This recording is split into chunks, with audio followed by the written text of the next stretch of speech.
அருட்பெருஞ்சோதி அருட்பெருஞ்சோதி தனிப்பெரும் கருணை அருட்பெருஞ்சோதி. எல்லா உயிர்களும் இன்புற்று வாழ்க, வள்ளல் மலரடி வாழ்க வாழ்க, கொல்லா விரதம் குவளை எல்லாம் ஓங்குக, நல்லோ நினைத்த நலம் பெறுக, நன்றி நினைத்து எல்லோரும் வாழ்க இசைந்தேன். உலக மக்களே, அறிவார்ந்த அன்பர்களே, ஆண்மைநேய ஒருமைப்பாடுடைய அன்பர்களே, வல்லப்பமான மக்களிய திருவருட்பாவில் 3ஆம் திருமுறையில் 5வது பதிகத்தில் இருக்கின்ற பாடலுடைய விளக்கங்களை பார்த்து கொண்டிருக்கிறோம். 5வது பதிகம் சல்லாப வியன்மொழி. சல்லாப வியன்மொழியிலே 10 பாடல்கள் உண்டு. இதுவரை 2 பாடலுடைய விளக்கங்களை நாம் பார்த்திருக்கிறோம். இன்று 3வது பாடல். இந்த பாடலுடைய விளக்கங்களை பார்ப்பதற்கு முன்னாலே ஒரு சுருக்கம், இதுவரைக்கும் 3ஆம் திருமுறையிலே நாம் பார்த்த பாடலுடைய விளக்கத்தின் சுருக்கம். அந்த சுருக்கத்தை சொன்னால்தான் இந்த பாடலுடைய விளக்கம் உங்களுக்கு புரியும். வல்லப்பெருமான் அவர்கள் சமயங்களும் மதங்களும் மார்க்கங்களும் சூழ்ந்திருந்த காலகட்டங்களில் ஒரு தாயின் வழியாக இந்த மண்ணுலகை வருவிக்க உற்று 8 ஆண்டுகள் வரையிலும் தான் யார் என்ற தெரியாத நிலையில் இருந்து கொண்டிருக்கிறார். 9வது ஆண்டிலே அருட்பெருஞ்சோதி ஆண்டவர் தன் மகனை ஆட்கொண்டு மறைப்பு நிலையை நீக்குகிறார். மறைப்பு நிலையை நீக்கிவிட்டு சென்று விடுகிறார். இவருக்கு மறைப்பு நிலை நீங்குகிறது. மறைப்பு நிலை என்பது இறைவனால் நாம் வருவிக்க உற்றவன் என்ற நிலை மட்டும் அவருக்கு தெரிகிறது. அந்த நிலையில் இருக்கும்போது திருவொற்றியூரிலே இறைவனை பார்ப்பதற்காக சென்று கொண்டிருக்கிறார். அங்கே திருவொற்றியூரிலே தெருவிலே நின்று கொண்டிருக்கும் போது தியாகராஜ பெருமான் பவனி வரும்போது இவரை பார்த்தவுடனே நமது குழந்தை இறைவன் அங்கு நின்று கொண்டிருக்கிறார், வல்லப்பெருமானவர்கள் நின்று கொண்டிருக்கிறார்கள். அதன் பிறகு இவரை பார்த்தவுடனே திரும்பி பார்க்காமல் தியாகராஜ பெருமான் ஓடுகிறார். இவனிடம் இப்பொழுது மாட்டிவிடக்கூடாது, இன்னும் ஆண்டுகள் இருக்கிறது, காலங்கள் இருக்கிறது என்று நினைத்து அவர் இவரை திரும்பி பார்க்காமல் தெருவழியாக ஓடுகிறார். இவரும் பின்னாலே ஓடுகிறார். இறைவன் ஓட்டத்தை பிடிக்க முடியவில்லை.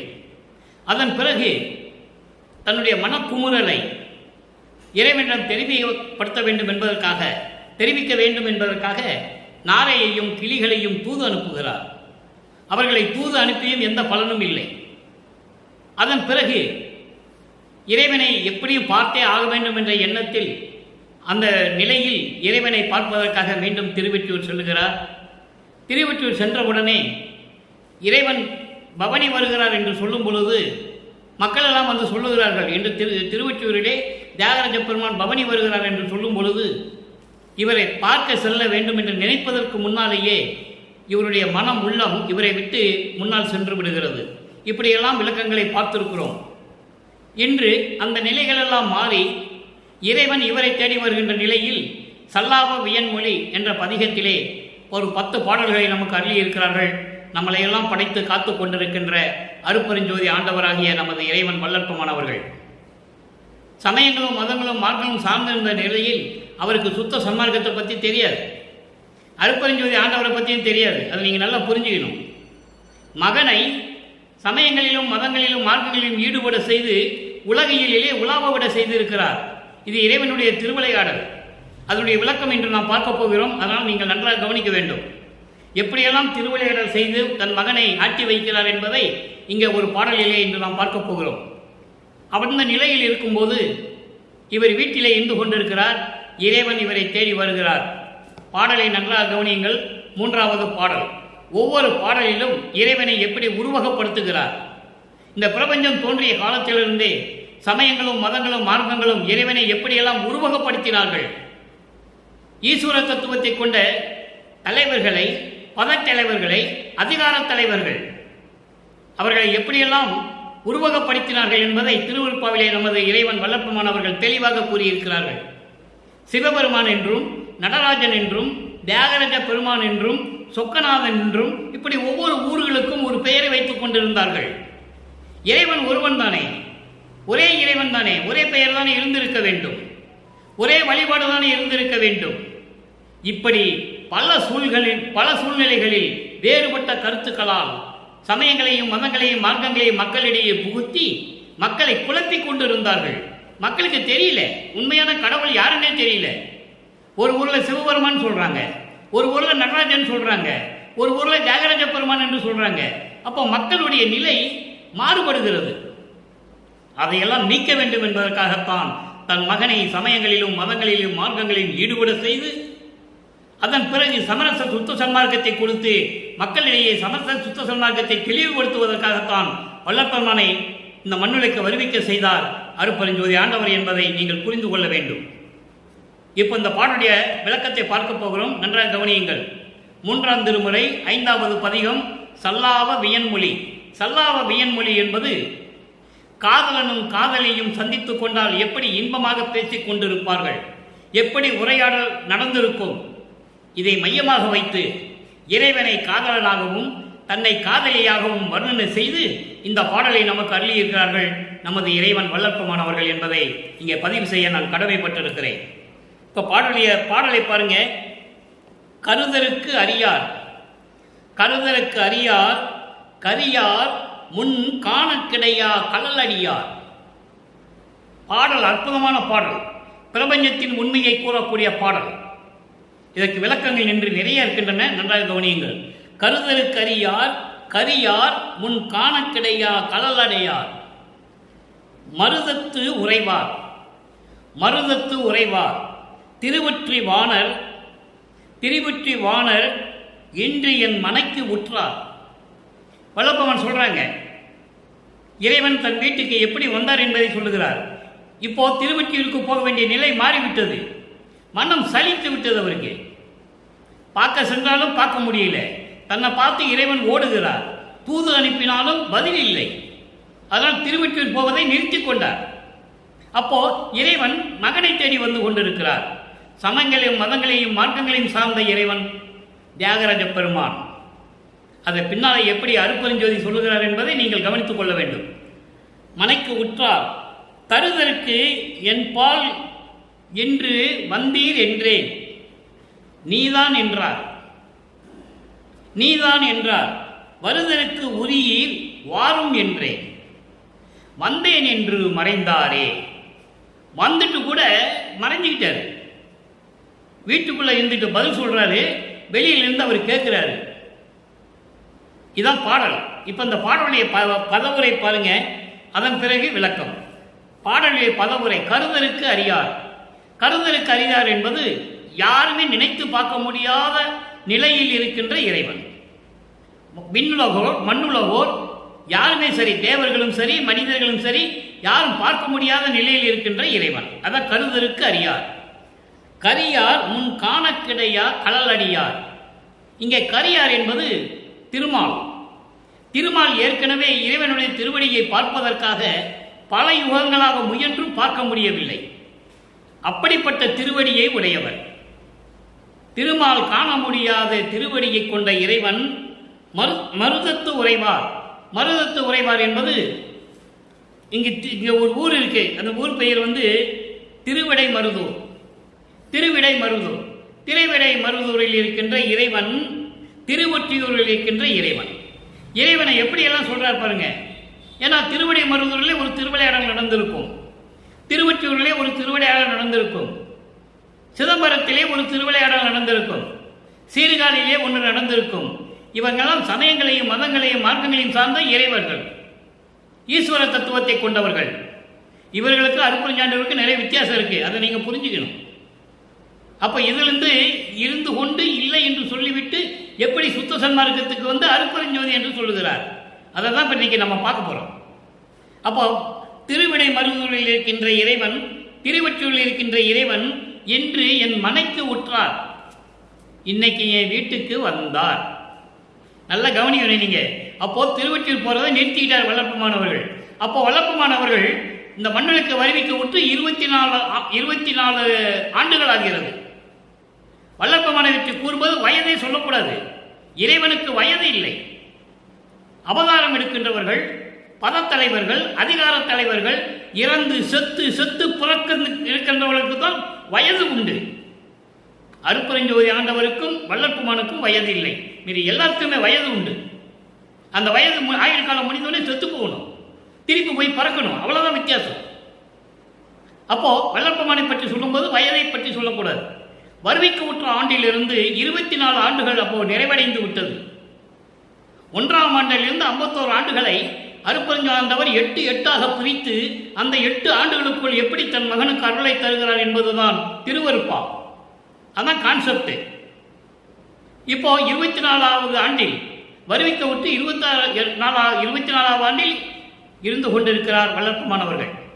அப்போ வீட்டுக்குள்ளே இருக்கிற திருவொற்றியூருக்கு போகலை. அதுக்கப்புறம் அவர் திருவொற்றியூருக்கே போகலை. நல்லா புரிஞ்சுக்கணும் நீங்கள். அப்போது வீட்டில் இருக்கும்போது இறைவன் வீட்டுக்கு வருகிறார். வந்து தருவதற்கு என்பால் இன்று என்ன இருக்கிறது என்று வந்தீர் என்றேன். நீதான் என்றார். இன்னைக்கு என் வீட்டுக்கு வந்திருக்கையே, நான் என்ன தருவதற்கு இருக்குன்னு சொல்லி நினைச்சு இங்க வந்தீங்க கேட்கிறார். நீ இருக்கையே உன்னை கூடு அப்படின்னு கேட்கிறார். சரி, அப்புறம் நீங்க இந்த வீட்டுக்கு வர்றதுக்கு நீங்க உரிமையானவர் என்று நான் சொன்னேன். இந்த வந்தேன் என்றார். அவ்வளவுதான், மறைந்து விட்டார். இது பாடலுடைய பதவுரை. இப்ப இந்த பாடலுடைய விளக்கம் கோர்வையாக சொல்லுகிறேன், கேளுங்கள். நினைப்பதற்கு, எண்ணுவதற்கு, கருதுவதற்கு அரிதானவர் திருமால் ஒரு காலத்தில் காண கிடைக்காத திருவடியை உடையவர், திருவிடை மருதூரில் இருப்பவர், திருவொற்றியூரில் இருக்கின்ற இறைவன் இன்று என் வீட்டிற்கு வந்தார். தருவதற்கு என்னிடம் ஒன்றும் இல்லையே, இன்று ஏன் வந்தீர் என்று கேட்டேன். நீ இருக்கின்றாயே, நீதான் எனக்கு வேண்டும் என்றார். அப்படி என்றால் நீங்கள் இங்கே வருவதற்கு உங்களுக்கு உரிமை உண்டு, வாரும் என்றேன். வாருங்கள் என்றேன். மறைந்து விட்டாரே. பேச்சுதான் கேட்டதை தவிர அவர் மறைந்து விட்டார் என்று சொல்லி இந்த பாடலை நமக்கு அருளியிருக்கிறார்கள். நம்மளை எல்லாம் படைத்து காத்து கொண்டிருக்கின்ற நமது இறைவன் வல்லற்பமானவர்கள். இப்போ இதே ஒரு நிலை, சமயங்களும் மதங்களும் மார்க்கங்களும் சாராத ஒரு நிலை, சமரச சுத்த சன்மார்க்கத்தை பெற்ற பிறகு இந்த பாடலுக்கு சுத்த சன்மார்க்க விளக்கம் என்ன என்பதை பார்க்க போகிறோம். அன்பர்களே, 1ஆம் திருமுறையிலிருந்து 4ஆம் திருமுறை இருக்கிற பாடல்களுக்கு முடிவான விளக்கம், சமரச சுத்த சன்மார்க்க விளக்கம் 6ஆம் திருமுறை. அதன்படி நாம் ஒவ்வொரு பாடல்களுடைய விளக்கங்களையும் 6ஆம் திருமுறையுடைய பாடல்களை ஒப்பிட்டு பார்த்து கொண்டிருக்கிறோம். இன்று நான் பார்த்த சல்லாப வியன்மொழி பதிகத்தில் இருக்கின்ற 3வது பாடலுக்கு 6ஆம் திருமுறையிலே எப்படி அந்த நிலைகளுக்கு ஏற்றபடி வல்லற்பமானவர்கள் நமக்கு சுத்த சன்மார்க்கத்தை விளக்கத்தை கொடுத்திருக்கிறார்கள் என்பதை பார்க்க போகிறோம். இப்போ இந்த திருமால் காண கிடைக்காத திருவடி என்று சொல்றார். அதுக்கு மட்டும் ஒரு விளக்கம். கரியார் முன் காண கிடையா கலல் அடியார் என்று சொல்லுவார். இதை 2ஆம் திருமுறையிலே வல்லற்பமான நமக்கு அருளியிருப்பார்கள். இப்போ 3ஆம் திருமுறை தான் நம்ம பார்த்துட்டு இருக்கோம். இதெல்லாம் முடிஞ்ச உடனே கிட்டத்தட்ட பிப்ரவரி மாதம் வரைக்கும் நமக்கு விளக்கம் சொல்ல வேண்டியிருக்கு. அதுக்கப்புறம் நம்ம 2ஆம் திருமுறைக்கு போவோம். 2ஆம் திருமுறை நெஞ்சு உறுத்த திருநெரிசை என்ற பதிகத்திலே, நெஞ்சு உறுத்த திருநெரிசை என்ற பதிகத்திலே 30வது பதிகம் 2ஆம் திருமுறை 15வது பாடல். அதில் ஒரு பாடல் இருக்கு பாருங்க. விரும்பி திருமால் விலங்காய் நெடுநாள் அரும்பி தலைந்து உள்ளலர்ந்து திரும்பி விழி நீர் கொண்டும் அழுகிறார். மக்களிடம் யாரும் சொல்லவில்லை இந்த நிலையை. சொன்னதான மக்களுக்கு தெரியும், மறைத்து விட்டார்கள். நீர் கொண்டும் காணாத நித்தன் ஒற்றியூரன் அடிசீர் கொண்டு நெஞ்சேத்துகள். இது பாடல். அதாவது திருமால் இறைவனுடைய திருவடியை பார்ப்பதற்காக பன்றியாக உருவெடுத்து, விலங்கு என்றால் பன்றியாக உருவெடுத்து மண்ணை இடர்ந்து கொண்டு பாதாள உலகத்துக்கு செல்லுகிறான். நெடுநாள் முயன்றும் பார்க்க முடியாத திருவடி. அப்போ கண்களில் நீர் கொண்டு அழுது, இத்தனை யுகங்கள், கிரேதயுகம், திரேதயுகம், துவாரயுகம், கலியுகம், 4 யுகங்கள் முடிந்து விட்டது. திருவடியை பார்ப்பதற்காகவே ஒரு பன்றி உருவம் எடுத்து, அதற்கு ஒரு அவதாரமும் எடுத்து சென்று கூட இறைவனையை திருவடியை பார்க்க முடியாமல் அழுது கொண்டு புலம்பிக் கொண்டு வெளியே வருகிறான். அதான் சொல்றாரு, அரும்பி தலைந்து உள்ளலர்ந்து. உள்ளம் உடைஞ்சிச்சு அவனுக்கு. உள்ளம் உடைந்து திரும்பி விழி நீர் கொண்டு பார்க்க முடியாமல் அழுது கொண்டு வருகிறான் திருமால். அப்படிப்பட்ட நித்தன் என்றால் இறைவன். அப்படிப்பட்ட இறைவனுடைய திருவடியை நினைத்து நீ மகிழ வேண்டும் மனமே என்று சொல்லி இந்த பாடலை நமக்கு அருளியிருக்கிறார்கள் வல்லற்பமானவர்கள். அதோடு மட்டுமல்ல, இன்னொன்று இருக்கு. பதிகம் 79 திருவருள் பதிகம் 3வது பாடல். 2 வரி மட்டும் சொல்ல காத்திருக்கிறேன். பூத்திடும் அவனும் காத்திடும் அவனும், பூத்திடும் அவனும் காத்திடும் அவனும் நெடுநாள் விரைந்து இறைவனடியை பார்க்க முடியாமல் புல் விலங்கு உருக்கோடு நேடி. புல் விலங்கு என்பது, புல் என்பது அன்னப்பறவை, விலங்கு என்பது பன்றி. இந்த பூத்திடும் அவன், அதாவது படைக்கும் தொழிலை செய்யக்கூடிய பிரம்மன். அப்போ பிரம்மன் தான் செஞ்சிட்டு இருக்கான். இப்போ வல்லற்பமான் செய்கிறாரு. அப்போ படைக்கும் தொழிலை செய்து கொண்டிருக்கின்ற பிரம்மனும் சரி, காக்கும் தொழிலை செய்து கொண்டிருக்கின்ற திருமாலும் சரி, இறைவனுடைய திருவடியை பார்ப்பதற்காக பிரம்மன் அன்னப்பறவையாகவும் திருமால் பன்றியாகவும் உருவெடுத்து பிரம்மன் மேலே செல்லுகிறான், திருமால் பாதாள உலகத்தில் செல்லுகிறான். பார்க்க முடியவில்லை. ஏத்திடும் முடியும் கூத்திடும் அடியும் இன்னும் காண்கிறர். இன்னும் பார்க்கலையா? 4 யுகங்கள் முடிஞ்சு போச்சு, இன்னும் பார்க்கல. அதே இதை 6ஆம் திருமுறையில் வரும்போது எப்படி சொல்லுகிறான்னு பாருங்க. இப்படி யாரும் பார்க்க முடியாத இறைவனுடைய திருவடியையும் முடியையும் இறைவன் அருட்பெருஞ்சோதி ஆண்டவரிடம் சுத்த சன்மார்க்கத்தை பெற்ற பிறகு வள்ளற்பெருமான் பார்க்கிறார். அதை 6ஆம் திருமுறையிலே கூறுகிறார். அருள் விளக்க மாலையிலே 37வது பதிகம் அருள் விளக்க மாலையிலே 5வது பாடலிலே சொல்லுவார். கடைசி 2 வழி அனைவகைத்தாம் அறிமுதலோர் துருவி நிற்க எனக்கே அடிமுடிகள் காட்டுவித்து அடிமை கொண்ட பதியே. இந்த பிரபஞ்சத்தில் இறைவனுடைய அடியையும் முடியையும் யாருமே பார்க்கவில்லை. அது எவ்வளவு பெரிய முனிவனும் ரிஷியாக இருந்தாலும் சரி, யாருமே பார்க்கவில்லை. அப்படிப்பட்ட திருவடியையும் முடியையும் எனக்கு காட்டினாய். அனைமுகைத்தான அன்னப்பறவையை கொண்ட பிரம்மனும் சரி, திருமாலும் சரி, துருவி நிற்க தேடி தேடி அலஞ்சி அழுது புலம்பி மன்றேன் புலம்புகிறார்கள். இறைவனுடைய அடிய முடியும் பார்க்கவில்லை. அப்படிப்பட்ட அடிய முடியும் எனக்கே காட்டுவித்து அடிமை கொண்ட பதியே. நல்லா புரிஞ்சுக்கணும். வல்லற்பெருமானுடைய இறைநிலை நீங்க புரிஞ்சுக்கணும். வல்லற்பெருமான் வருவிக்க விட்டு 200 ஆண்டுகள் ஆகியும் வல்லற்பெருமானை இந்த நிலையில் இருக்கிறார் என்று யாருமே சொன்னதில்லை. அதுதான் வேதனையான விஷயம். அதுக்கப்புறம் பாருங்க, அதே அருள் விளக்க மாலையில 73வது பாடல்கள் சொல்லுவார். கடைசி 4 வரி நெடியவரே நான்முகரே நித்தரே நித்தியரே பிறரே நின்மலரே என்கின்றோர் எல்லோரும் காண அடியும் உயர்முடியும் எனக்கு அளித்த பெரும்பொருளே. நெடியரை என்றால் திருமாலும் சரி, நான்முகன் என்றால் பிரம்மனும் சரி, நித்தியர் என்றால் ருத்திரன். பிரம்மனும் திருமாலும் ருத்திரனும் சரி, பிறரும் சரி. பிறரும் என்றால் வானவர்கள், சித்தர்கள், சித்திகள், முத்தர்கள், முனிவர்கள், யாராக இருந்தாலும் சரி. நின்மலரே, நின்மலரே என்பது ஆணவம், அந்த மலத்தை நீக்கியவர்கள், மலத்தை நீக்கியவர்கள். அதாவது ஆணவ மலம் மட்டும் இருக்கும் உங்ககிட்ட, எல்லா மலமும் நீங்கியவர்கள் யாரும் இல்லை. விஞ்ஞான கலர் என்று சொல்லுவார். விஞ்ஞான கலர் என்றால் ஒரு மலம் உடையவர்கள்.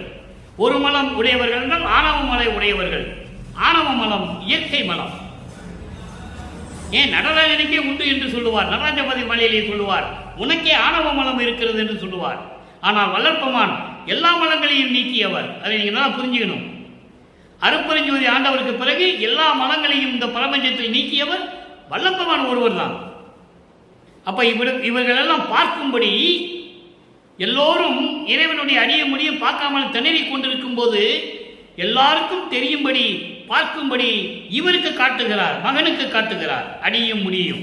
அதான் இங்க சொல்கிறார், அடியையும் உயர் முடியும் எனக்கு அளித்த பெரும்பொருளே அருட்பெருஞ்சோதியே என்று சொல்லுவார். இதைதான் அகவலிலே ஒரு பாடலிலே சொல்லுவார். மூவரும் தேவரும் முத்தரும் சித்தரும் யாவரும் பெற்றிடா இயல் எனக்கு அளித்தனை. யாருக்குமே கிடையாது, வல்லற்பெருமான் ஒருவருக்கா உண்டு என்பதை அகவலிலே தெளிவாக கூறியிருக்கிறார்கள். அகவல் படித்தும் உணர முடியாமல், விளக்கம் கிடைக்காமல், விளக்கத்தை உணர முடியாமல் வல்லற்பெருமானுடைய இறைநிலையை யாரும் கண்டுகொள்ளவில்லை, யாரும் மக்களிடம் சொல்லவில்லை. இப்போ அந்த விளக்கத்திற்கு சல்லாப வியன்மொழியுடைய 3வது பாடலுடைய விளக்கத்துக்கு இப்போ 6ஆம் திருமுறைக்கு சொல்கிறோம். நல்லா கவனிங்க. 6ஆம் திருமுறை பதிகம் 14 சிற்சபை விளக்கம்.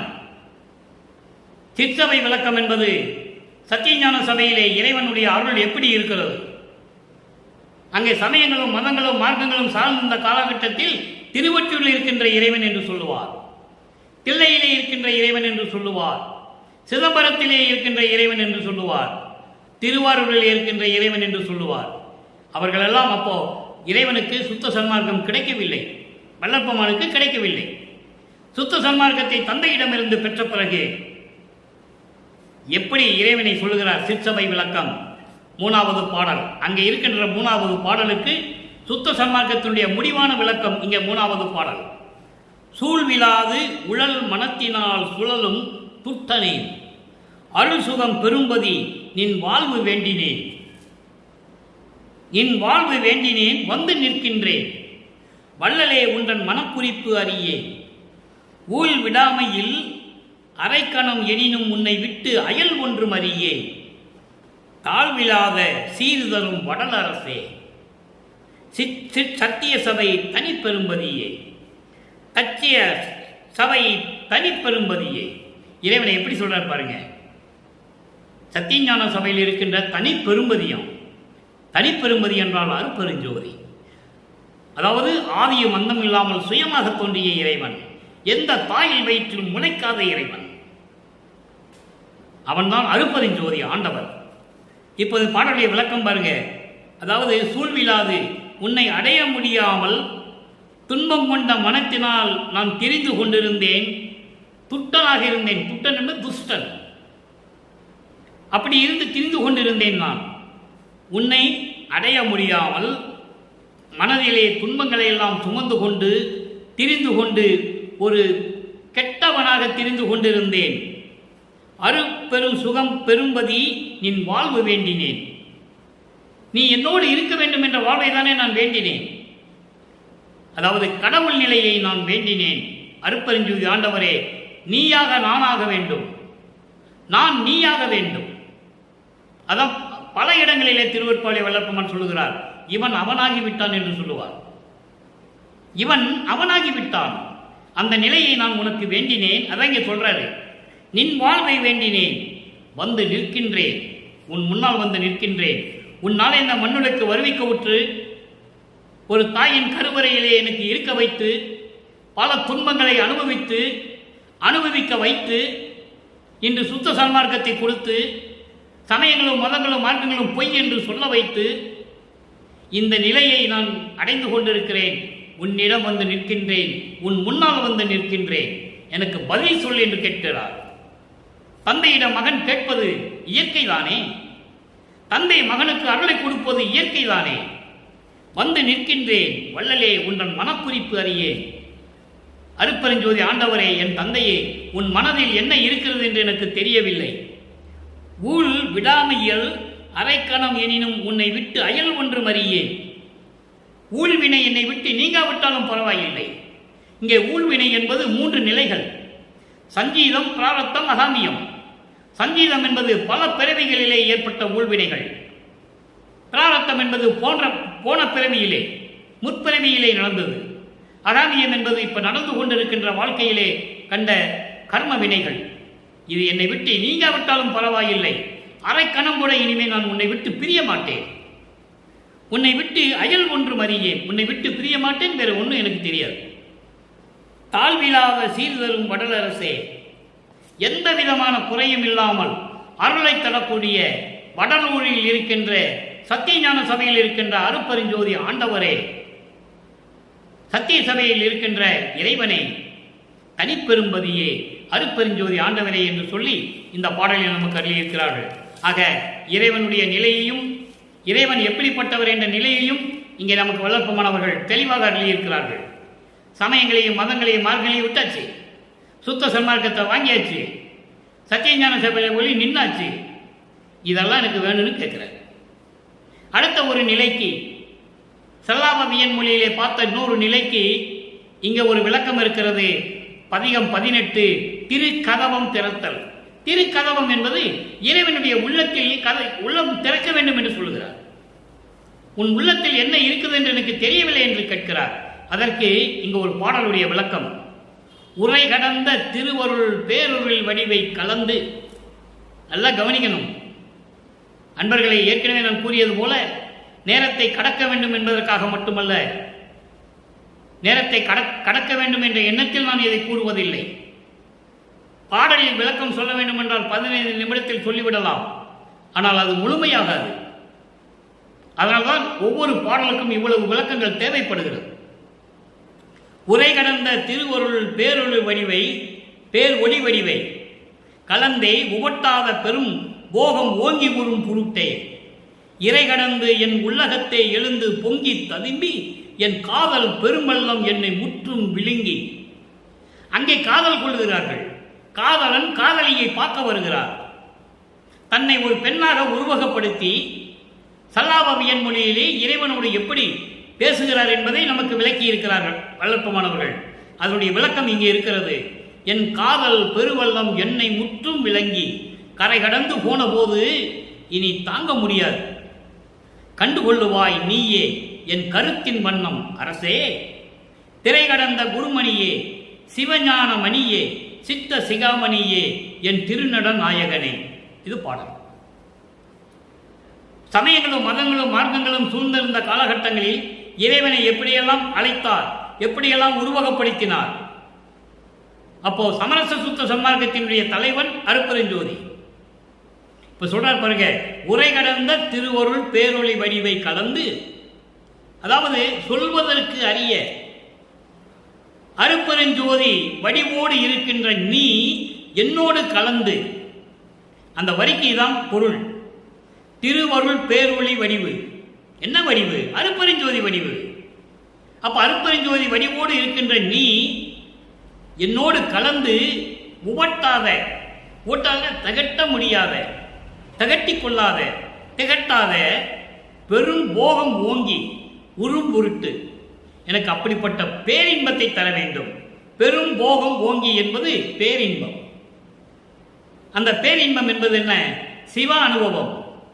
சிவ அனுபவம் என்பது என்ன? 16 நிலையை கடந்த ஒரு அனுபவம். அதான் பேரின்பம். சரியை கிரிய யோக ஞானம் முன்னாங்க 12 வரைக்கும் சமயங்களையும் மதங்களையும் மார்க்கங்களையும் சார்ந்தது. 13வது நிலையிலிருந்து தான் சுத்த சன்மார்க்கம் தொடங்குகிறது. ஞான சரியை, ஞான கிரியை, ஞானத்தில் யோகம், ஞானத்தில் ஞானம். அப்படிப்பட்ட பேரின்பத்தை எனக்கு கிடைக்கும்படி அளவில்லாது என் உள்ளத்திலே நீ கலந்து பொங்கி வலிம்பி, என் காதல் பொங்கி வலிம்பி ஓடுகிறது. உன்மேல் அவ்வளவு அன்பு இருக்கிறது, அவ்வளவு அன்பு இருக்கிறது. என் உள்ளத்திலே பொங்கி வலிகிறது. கரை கடந்து போனது, அளவில்லாமல் இருந்து கொண்டிருக்கிறது. இனி தாங்க முடியாது, இனிமேல பொறுத்து கொள்ள முடியாது, சகித்துக் கொள்ள முடியாது. தாமதம் நீ செய்யக்கூடாது. இதை பார்த்துக்கோ. என் கருத்தில் இதுதான், என் உள்ளத்தில் இருக்கிறதை நான் சொல்லிவிட்டேன். என் உள்ளத்தில் இருக்கிறதை உன்னிடம் நான் சொல்லிவிட்டேன் அரசே. அருட்பெருஞ்சோதியே, திரை கடந்த குருமணியே, மாயைகளும் மயக்கங்களும் மறைப்புகளும் இல்லாத, சமயங்களும் மதங்களும் மார்க்கங்களையும் சாராத குருமணியே. நல்லா எப்படி சொல்றார் பாருங்க. திரை கடந்த குருமணியே, சமயங்களையும் மதங்களையும் மார்க்கங்களையும் சாராது, எந்த விதமான மாயைகளையும் மயக்கங்களையும் திரைகளும் இல்லாது, மறைப்புகள் இல்லாத இறைவன் குருமணியே, அருட்பெருஞ்சோதியே, சிவஞானமணியே. சிவஞானமணி என்பது அருட்பெருஞ்சோதி. அந்த சிவஞான வெளி 16வது வெளியிலே இருக்கின்ற இறைவனே. சித்த சிகாமணியே, என் உள்ளத்தில் இருக்கின்ற சமரச சுத்த சன்மார்க்க தலைவனே. அதான் சித்த சிகாமணி. என் உள்ளத்தில் இருக்கின்ற சமரச சுத்த சன்மார்க்க தலைவனே, அருட்பெருஞ்சோதியே, என் திருநட நாயகனே என்று சொல்லி இந்த பாடலை நமக்கு அருளியிருக்கிறார்கள். இறுதியாக ஒரே ஒரு விளக்கம். 112வது பதிகம் மெய்யருள் வியப்பு 13வது பாடல். சல்லபவியன்மொழி 3வது பாடலுக்கு இறுதியான விளக்கம் மெய்யருள் வியப்பிலே 13வது பாடல். நெடுநாள் முயன்றும், அங்கே திருமால் நெடுநாள் முயன்றும் இறைவனுடைய திருவழியை பார்க்க முடியவில்லை என்று சொல்லுவார். அதையும் இங்கு சொல்லுகிறார். அதனுடைய விளக்கம் இங்கு இருக்கிறது. நெடுநாள் முயன்றும் காண்டற்கு அரிய நிலையை காட்டியே.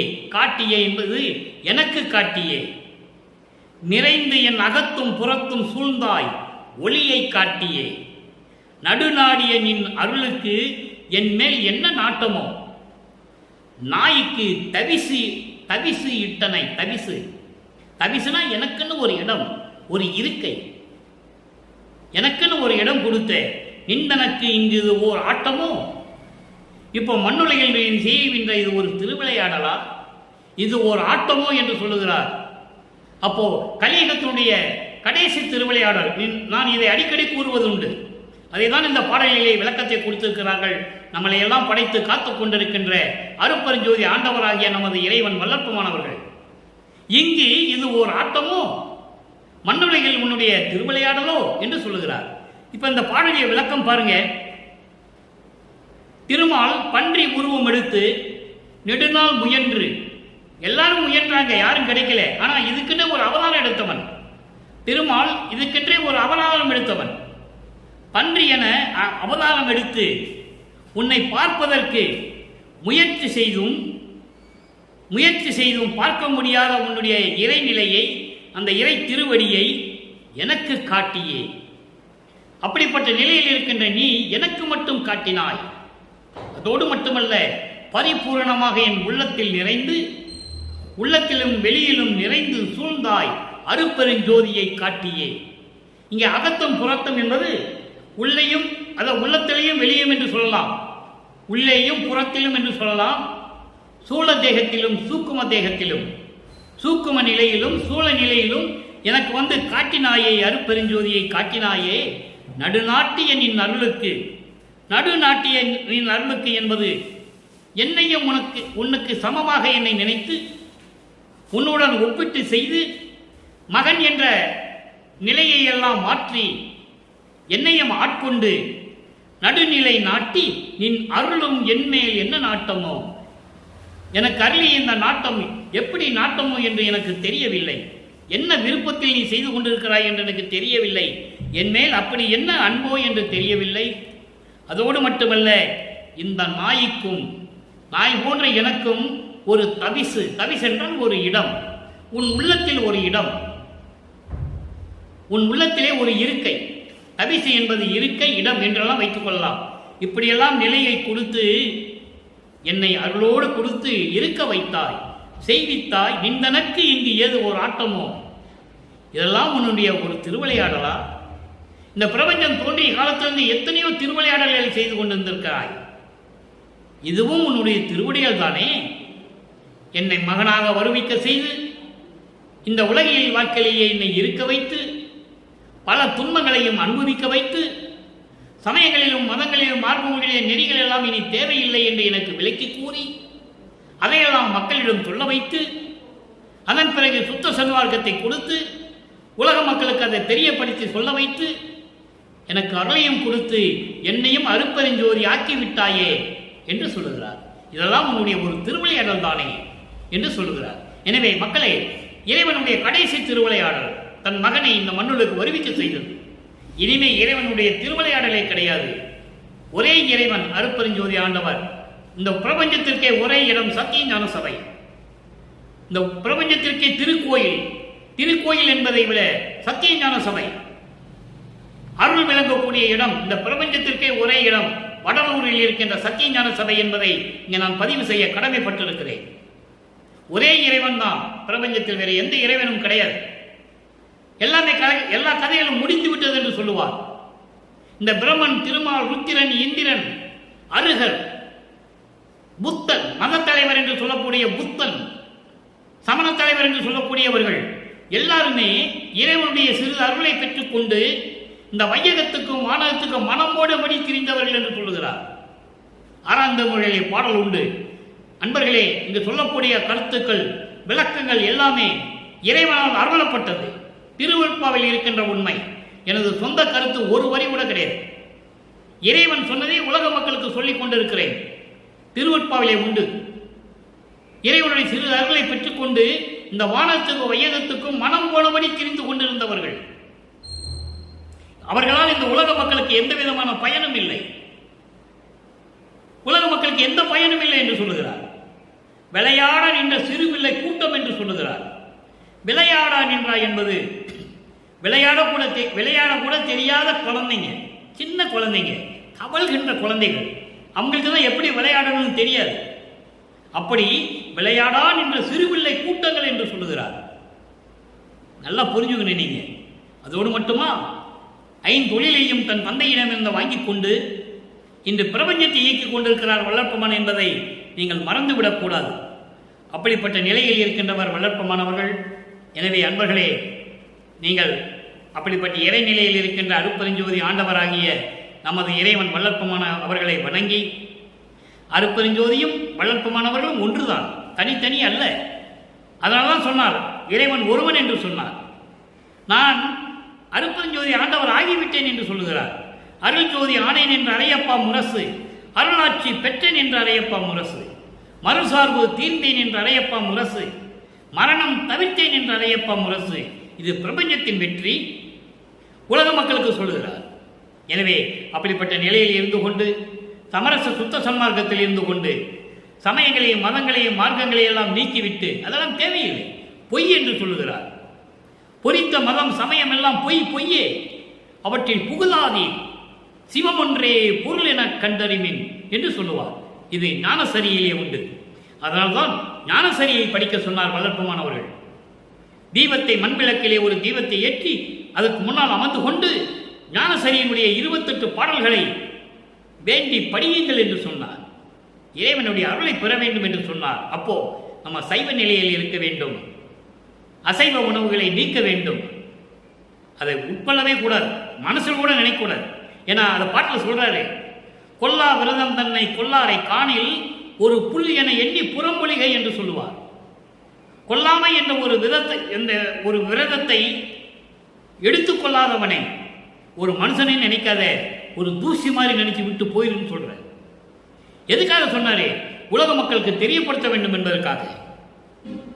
கொல்லாமை விரதம் தன்னை கொண்டார் தம்மை தல்லானை, கொலையும் புலையும் தல்லாரை தல்வானை தெளிவாக சொல்லுகிறார். கண்டேன் கழித்தேன் என்ற பதிகத்திலே 6ஆம் திருமறையிலே கூறுவார். ஆக கொல்லாமையை நாம் கடைபிடிக்க வேண்டும். எந்த உயிரையும் கொல்லக்கூடாது, புலாலை சாப்பிடக்கூடாது, மாமிச வகைகளை சாப்பிடக்கூடாது. அப்படி இருந்தால்தான் இறைவனுடைய அருளை பெற முடியும் என்பதை தெல்ல தெளிவாக உலக மக்களுக்கு தெரியப்படுத்தியிருக்கிறார்கள். நம்மளை எல்லாம் படைத்து காத்து கொண்டிருக்கின்ற அருட்பெருஞ்சோதி ஆண்டவராகிய வல்லற்பமானவர்கள். எனவே நண்பர்களே, அப்படி நிலையில் இருந்து கொண்டு இறைவனை வணங்கி இறைவனுடைய அருளையும் செல்வங்களை எல்லாம் பெற்றுக்கொண்டு நீங்கள் நோயற்ற வாழ்வில் வாழ வேண்டும். இறைவனுடைய தயவோடையும் கருணையோடையும் நான் வேண்டிக் கொண்டு இந்த வள்ளலார் ஊழியன் விடைபெறுகிறேன். மீண்டும் நாளை சந்திப்போம். நன்றி, வணக்கம். அருட்பெருஞ்சோதி அருட்பெருஞ்சோதி, தனிப்பெரும் கருணை அருட்பெருஞ்சோதி. நன்றி, வணக்கம்.